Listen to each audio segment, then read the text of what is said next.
Do I need a coaching to clear TISNET exam? I've heard this question a lot of times in the recent past, and in today's video we will be discussing about the same. Hi everyone, my name is Nikhil and I am a second year student at TISS HRM and LR program, and I welcome you all to my channel Learn with Nick. तो आज के video में discuss करेंगे कि क्या आपको टिस्नेट clear करने के लिए कोचिंग की ज़रूरत है, कोचिंग इंस्टीट्यूट में एनरोल करने की ज़रूरत है, and if yes then what are the pros and cons of joining a coaching institute. As I have told you, I already used to run my own coaching institute. Post that, I joined Byju's as a mathematics faculty, and now I'm here at TISS. So, I will tell you कि coaching institute join करने के क्या फ़ायदे हैं, क्या नुकसान है, so that you can make a better decision when it comes to joining any coaching. ठीक है, तो सबसे पहले स्टार्ट करते हैं कि कोचिंग इंस्टीट्यूट के प्रोज क्या हैं, क्या फ़ायदा होता है आपको एक कोचिंग इंस्टीट्यूट ज्वाइन कर लेने से. सो मैंने एक छोटी सी लिस्ट बनाई है यहाँ पे. I hope you are able to see it. ठीक है, तो पहला आपको जो प्रोज है वो दिख रहा होगा यहाँ पे कि स्ट्रक्चर एंड सिस्टमेटिक अप्रोच. ठीक है, तो कोचिंग इंस्टीट्यूट्स आपको ऑफर क्या करते हैं कि आपकी जो प्रिपरेशन है वो एकदम स्ट्रक्चर्ड और सिस्टमेटिक अप्रोच में चलती है. उनका पूरा कोर्स करिकुलम डिज़ाइन होता है, कौन से दिन में, कौन से वीक में कौन सा कोर्स कंप्लीट, कौन सा टॉपिक कंप्लीट करना है. This is all well planned and this gives you a backbone to have your solid preparation. Next जो होता है फैकल्टी, आपके जो कोचिंग इंस्टीट्यूट के टीचर्स होते हैं मोस्टली वो एक्सपीरियंस होते हैं. उन्हें कैसे क्वेश्चंस फॉर्म होने वाले हैं उसके बारे में नॉलेज होती है, कैसे इन क्वेश्चंस को अप्रोच करना है उसके बारे में नॉलेज होती है. तीसरी चीज़ है जो है कॉम्पिटिटिव इन्वायरमेंट. अगेन एक बहुत इंपॉर्टेंट एस्पेक्ट होता है कि आप जब एक कोचिंग इंस्टीट्यूट में ज्वाइन करते हो तो आपको एक एनवायरनमेंट मिलता है जहाँ पर आप बाकी अपने साथ वाले प्रिपरेशन करने वाले लोगों के साथ आप compete करते हो.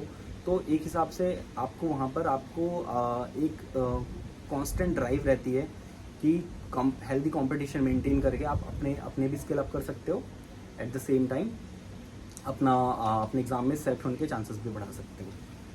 Fourth is updated study material. आपको स्टडी मटेरियल के बारे में टेंशन लेने की ज़रूरत नहीं है, सोर्सेज हंट करने की ज़रूरत नहीं है, अलग अलग बुक्स परचेज़ करने की ज़रूरत नहीं है. बहुत ही प्यारे तरीके से क्यूरेट करके सारी चीज़ें आपको मिल जाती हैं. And fifth is routine and doubt clearance. ठीक है, आपकी एक रूटीन फॉर्म हो जाती है. आपको डाउट क्लियर करने के लिए हमेशा आपके पास फैकल्टीज़ होते हैं. तो it's basically helping you in all aspect. आपका बस काम है जो वो कह रहे हैं उतना फॉलो कर लेना, and if you follow all those step you be ready to go. ये प्रोज होता है कोचिंग ज्वाइन करने का. If the coaching is decent enough, if the coaching has a past reputation of like giving selections and everything. Again that is a different aspect कि कौन से coaching join करना है, but here we'll be sticking to our topic. अब आते हैं इसके cons पे. सो सबसे पहला जो इसका कॉन होता है कि बहुत एक्सपेंसिव होती है. ठीक है, जितनी फ़ीस आप एक कोचिंग इंस्टीट्यूट में भरोगे उतनी ही उससे हाफ ऑफ द फीस में आप डिफरेंट टाइप के मॉक टेस्ट परचेज कर सकते हो. ठीक है, और बहुत सारे स्टूडेंट्स के लिए पर्टिकुलरली हर एग्ज़ाम के लिए कोचिंग सेपरेट लेना अफोर्डेबल नहीं होता है. और एट द सेम टाइम कुछ स्टूडेंट्स के लिए जो फाइनेंशियली वीकर बैकग्राउंड से आते हैं उनके लिए एक एग्ज़ाम की कोचिंग की फ़ी अफोर्ड कर पाना भी बहुत मुश्किल होता है. So first aspect. Second aspect, no flexibility of time. आपका जो टाइम होता है, कोचिंग इंस्टीट्यूट शेड्यूल्ड क्लासेस होती हैं, उन्हीं समय पे वो क्लासेस लेते हैं. आप उसमें ज़्यादा फ्लेक्सिबिलिटी डिमांड नहीं कर सकते. हालांकि आजकल जो है जो बहुत सारे कोर्सेस हैं वो लाइक डिजिटल फॉर्म में होते हैं, प्री रिकॉर्डेड लेक्चर्स होते हैं, तो वहाँ आपको थोड़ी बहुत फ्लेक्सिबिलिटी मिल जाती है. तीसरा जो मैं बहुत ही ज़्यादा लाइक सिग्निफिकेंट कॉन मानता हूँ, बहुत ही इम्पॉर्टेंट एस्पेक्ट है जो नेगेटिव में एक्ट करता है कोचिंग इंस्टीट्यूट के लिए, that is one size fit all approach. क्योंकि कोचिंग इंस्टीट्यूट में आप एक बैच के पार्ट होते हो, आप कोई पर्सनल मेंटरिंग नहीं ले रहे होते हो. तो जो कोर्स स्ट्रक्चर होता है वो एक बेसिक एजम्पशन लेके बनाया जाता है कि बिगिनर का होगा या स्लाइटली एडवांस्ड का होगा. ठीक है, तो आपकी जो पर्सनल डिफिशिएंसीज़ हैं वो केटर कर पाना बहुत मुश्किल होता है. They go with a single flow. ठीक है, कई बार इसका डायरेक्ट इम्पैक्ट कब दिखता है.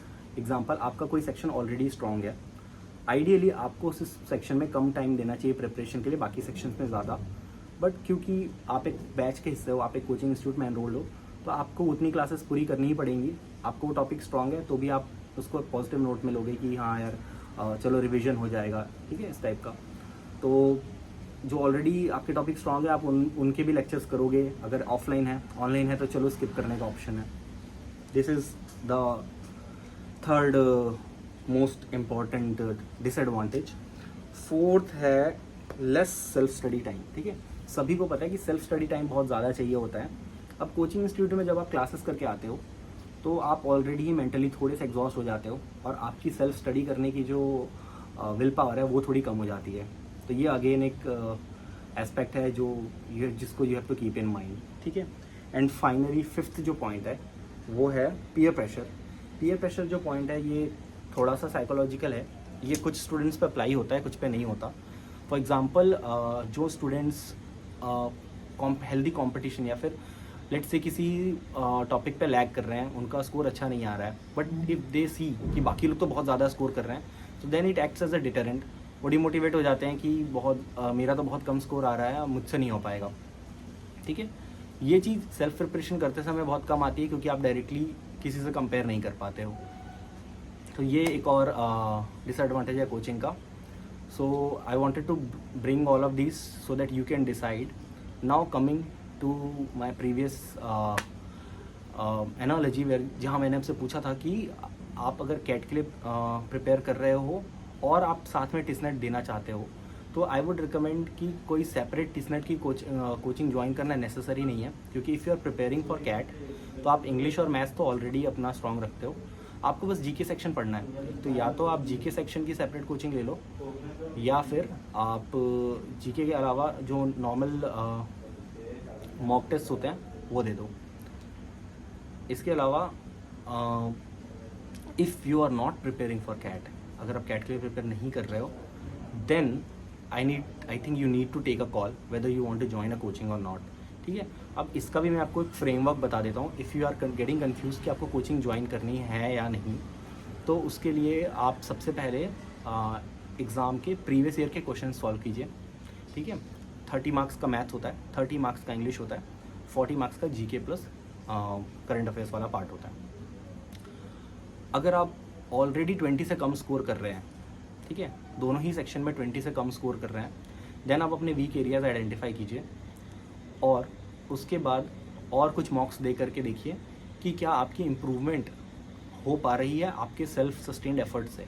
ये पहला चेक है. दूसरा चेक ये है कि आपको कोई भी एग्ज़ाम की प्रिपरेशन करने के लिए एक रूटीन मेंटेन करना ज़रूरी है. ठीक है, तो आप सेल्फ अपने खुद के विल पावर से क्या एक decent regular study routine establish कर पा रहे हैं.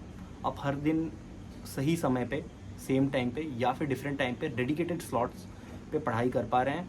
आप एक अपना पढ़ाई का प्लान चार्ट आउट करके उस पर स्टिक कर पा रहे हैं. यानी अगर आंसर हाँ है तो फिर you don't need to join a coaching. Also एक और चीज़ है कि अगर आप ऑनलाइन सोर्सेज के हेल्प से अपने डाउट्स क्लियर कर पा रहे हो, then also you don't need to join a coaching. But if you are not able to maintain if you are not able to maintain a healthy routine of studying consistently, if you are not able to clear your doubts with the online sources, and if you are facing difficulty in maintaining the discipline and the dedication, then I think you should seek out to a coaching to get that regularity, to get that clarity. Okay, so this was all about this video. I think it helped you, and I wish you all the best for the upcoming examinations. I will keep on making valuable videos like this so that you can get benefited from these. Have a nice day. See you all.